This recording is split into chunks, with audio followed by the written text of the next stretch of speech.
This man is power hungry and he's an ideologue. He doesn't have a single executive around him. David Ignatius, fairly liberal but relatively intelligent contributor, columnist to the Washington Compost. He points out today that Obama has stacked his administration with politicians and former government officials. He said, you might think that with the greatest financial crisis of his lifetime, the president will want a few business leaders with experience managing large organizations in a crisis. But no. Here's the unbusinesslike Obama cabinet. At Secretary, a former government official. At State, a former senator. At Commerce, a former governor. At Defense, a former government official and university president. At Energy, a former professor. At Homeland Security, a former governor. At HHS, a former governor. White House Chief of Staff, a former congressman. White House Economic Czar, a former university president and government official. Mr. Ignatius, let me say what you won't comprehend or can't comprehend because you're probably a fairly decent person.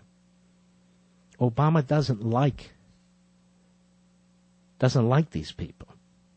He doesn't want anybody with actual hands-on economic experience.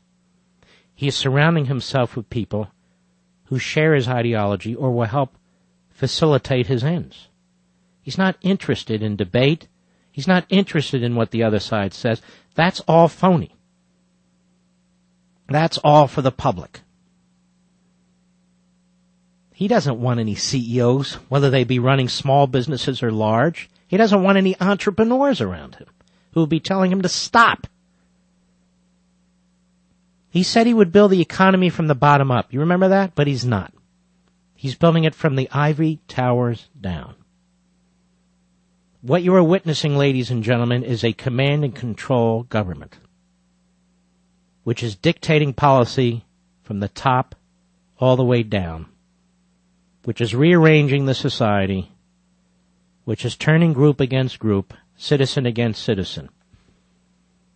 And they have as their objective, because of the poor shape the Constitution is in after 80 years of this crap, they have as their objective to separate you from what you've achieved. Some of you listening to me right now, driving around in your cars after a long day's work, some of you going to work on a second or third shift, you are this president's target. You are this president's target. He seeks to deny to you that which you've earned.